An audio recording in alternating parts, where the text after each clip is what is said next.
নমস্কাৰ বন্ধুসকল, পুনৰ my YouTube blog CNK Assam কি ক'ত কিয় বিখ্যাত পৰিণাম নতুন চিনাকি এই শিতানত আজি আপোনালোকক এনেকুৱা এটা জেগা পৰিৱেশ দেখাবলৈ আহিছোঁ যি নেকি ইয়াত বহু ইতিহাস লুকাই আছে। এই জেগাডোখৰ হৈছে মেইল বজাৰ আৰু তেতিয়া ইয়াক মানে গমিৰ ঘাট হিচাপে ইয়াক খ্যাত আছিলে। দাদা প্ৰথমতে আপোনাৰ পৰিচয় দিবচোন, ইয়াৰ সম্পৰ্কে আমাৰ দাদা কিছু ক'ব। নমস্কাৰ, মোৰ নাম বীৰেণ ভূঞা। হয়, মই ইয়াৰে বাসিন্দাৰ মেলবজাৰ। হয়, মেলবজাৰৰ এই বজাৰ কাষতেই মোৰ ঘৰ। আপোনালোকে মেলবজাৰৰ বিষয়ে জানিব বিচাৰিছে হয়, যে মেলবজাৰ নামটো কিয় হ'ল। আগতে ব্ৰিটিছৰ দিনত ইয়াত মেল জাহাজ চলিছিলে।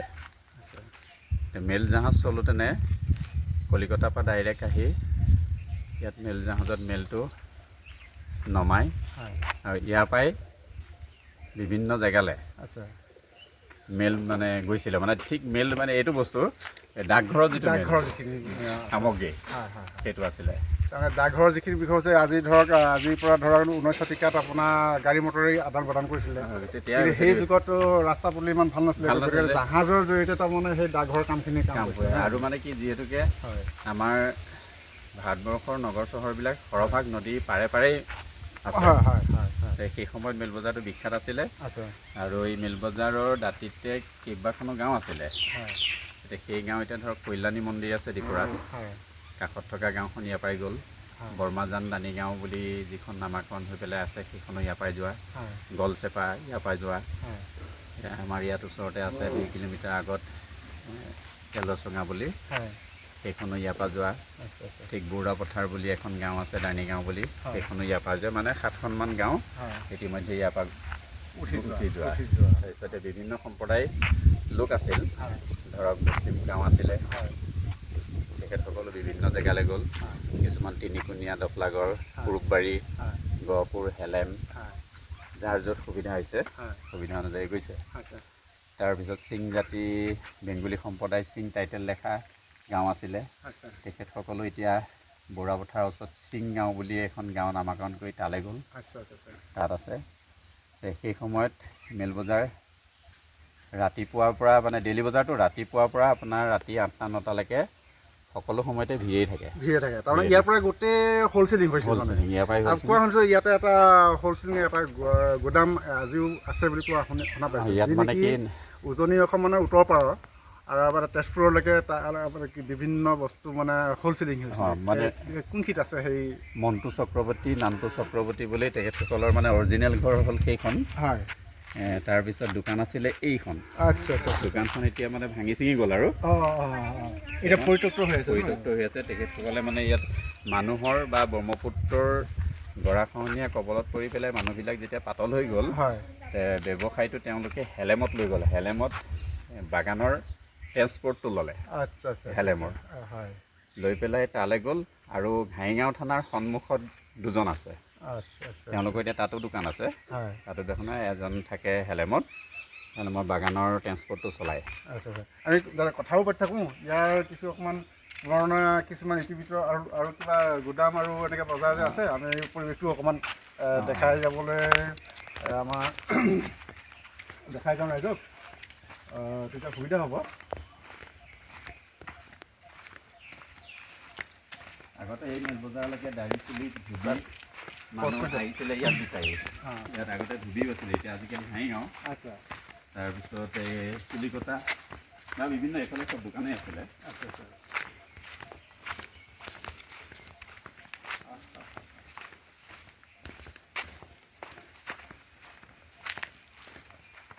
আৰু তাতে মানে এতিয়া ভিৰটো কমিলে মেলবজাৰত ভিৰটো আগৰ নিচিনা নহয়। এটা কাৰণে আজিকালি ঘৰৰ সন্মুখে চবৰে দোকান হ'ল, তিনিআলিত দোকান হ'ল।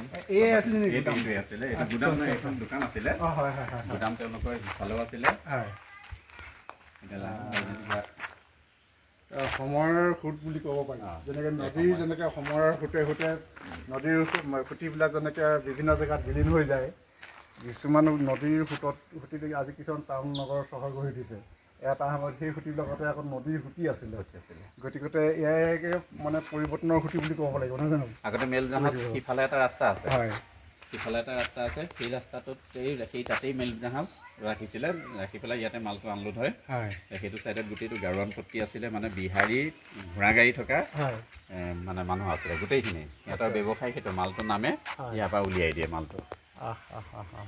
ইয়াৰ পৰা আপোনাৰ আনলোড কৰে জাহাজৰ পৰা আনলোড কৰি পেলাই মালটো লৈ যায়, যাক যেনেকৈ লাগে মানে সেই হিচাপে লৈ যায়। এতিয়া যেনেকৈ টাউনত ঠেলাৱালাবিলাকে গৈ পেলাই ৰেল ষ্টেচনেই হওক বা কুৰিয়াৰ হেৰিয়াৰ পৰা বস্তু যেনেকৈ লৈ আহেগৈ, দোকানীবিলাকতো নাযায়, সিহঁতে খালি শ্লিপটো দি দিয়ে, সিহঁতে গৈ পেলাই কুৰিয়াৰ গুদামৰ পৰা লৈ আহে। ঠিক তেনেকৈ আগত ইয়াত আছিলে।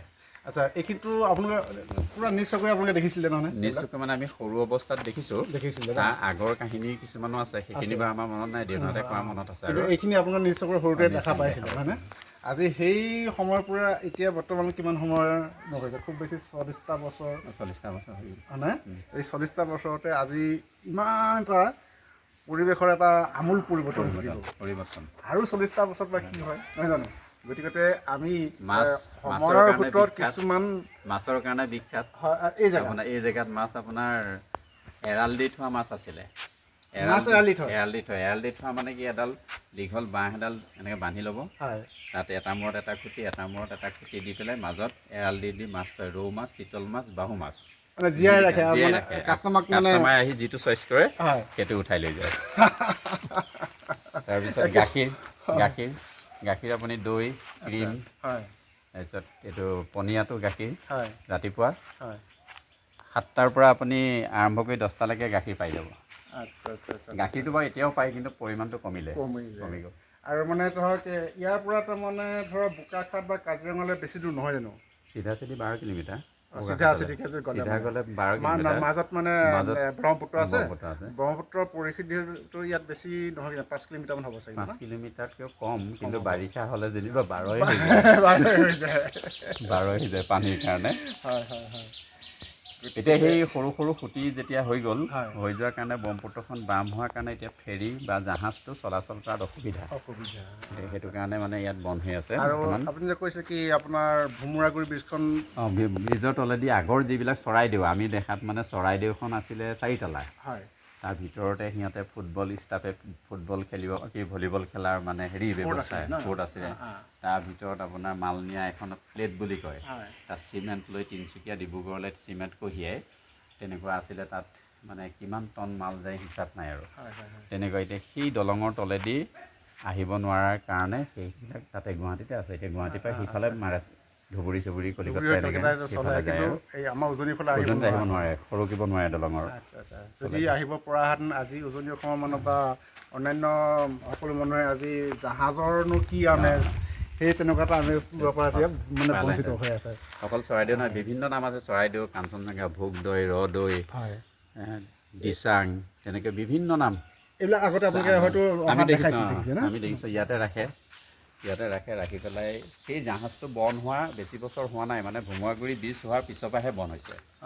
তাৰ আগলৈকে কিন্তু আহি আছিলে নহয়। গতিকে ইয়াৰ সময় আমাৰ নাই, প্ৰকৃতি পৰিৱেশৰ প্ৰাকৃতিক দুৰ্যোগৰ এক আহ্বান। গতিকে সকলোখিনি মিলাই মানে এই জেগাটো আজি ধৰক বঞ্চিত নিচিনা হৈ পৰিলে নহয় জানো? এতিয়া আপোনাৰ আজি 4 বছৰ হ'ল মোৰ পুৰণা ঘৰ সেইখন, এই ৱাটাৰ ছাপ্লাইৰ লগত। এটা মানে ৱাটাৰ ছাপ্লাইটো এইটো মোৰ মাটি এনেকৈ কৰি এইখিনি, এই কিনাৰতে গোটেইখিনি। কিন্তু মই এতিয়া 21 চনত ইয়াৰ পৰা কিন্তু গ'লোঁ, বৰ্তমান ইয়াত নাই। মই পুৰণা জেগাৰ পৰা আপুনিও যাবলগীয়া হয় মানে এতিয়া ভগনীয়া হ'বলগীয়া আছে। যাবলৈ দুটা কণ্ডিশ্যন। আপোনাৰ এটা কণ্ডিশ্যন হ'ল কি, আমাৰ ফেমিলিটো সৰু হোৱাৰ কাৰণে কেতিয়াবা গুৱাহাটী, ডিব্ৰুগড় কিবা বিভিন্ন কামত যাবলগীয়া হ'লে ইয়াত এতিয়া মানে হাতীটো আহে। কাজিৰঙা হাতীটো নাহে। এতিয়া অৰুণাচলৰ হাতী আহি ইয়াত পায়।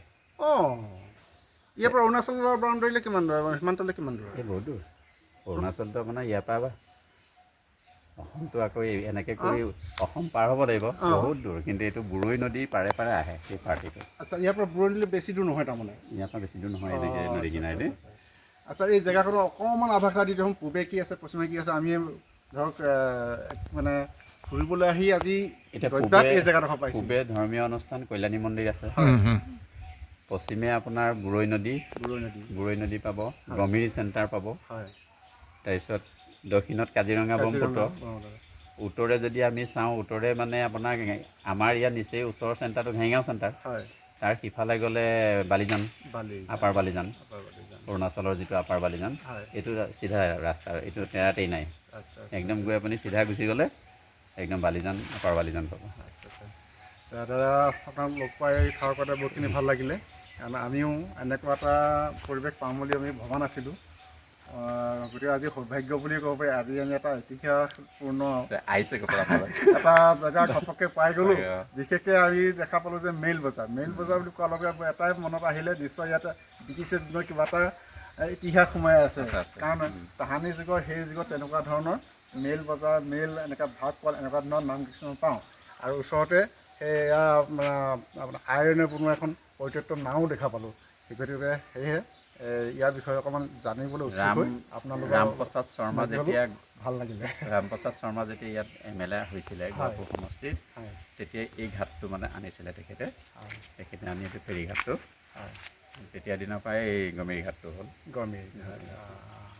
সিপাৰে বোকাখাট মানে ধনচিৰি ঘাট নামটো কিন্তু টাউনটো বোকাখাট টাউন পায় কানেকশ্যন বোকাখাট টাউনত কানেকশ্যন গতিকে বন্ধুসকল আজি দৈৰ্ভাগ্যমে এনেকুৱা এটা ইতিহাস লুকাই থকা জেগা পালোঁহি বহুত ভাল লাগিলে আৰু গতিকে এনেকুৱা এইখিনি সময়ৰ ভিতৰত হয়তো এইখিনি কথা লুপ্ত হৈ গ'লহেঁতেন গতিকে আমি ইউটিউবৰ জৰিয়তে এইখিনি সময়ৰ লগত তাগিদা খাব পৰাকৈ বা আমাৰ পিছৰ প্ৰজন্মই জানিব পৰাকৈ এই ঠাইপতে ভিডিঅ'টো আপোনালোকক দেখালোঁ আৰু জনালোঁ আৰু সময় পালে বন্ধুসকল আহিব আৰু কিন্তু এটা মসৃণ পৰিৱেশ একে মসৃণ প্ৰাকৃতিক পৰিৱেশত ইয়াত মানে বৰ্তমান জনজীৱন বহুত ভাল ক্লাইমেট গতিকে আজৰি সময়ত আপোনালোকেও এনেকৈ ধৰণে নিজৰ স্থানীয় জেগাবিলাক নিশ্চয় ঘূৰিলে নিশ্চয় কিবা এটা আমি আজি যেনেকৈ এটা পুৰণা কথা এটা আজি জানিব পাৰিলোঁ আপোনালোকেও আৰু বিভিন্ন জেগাত তেনেধৰণে বিভিন্ন কথা নিশ্চয় জানিব পাৰিব গতিকে আজি আগতে আজি ভিডিঅ'টো সামৰণি মাৰিছোঁ গতিকে চাই থাকিব my YouTube blog CNK Assam কি ক'ত কিয় বিখ্যাত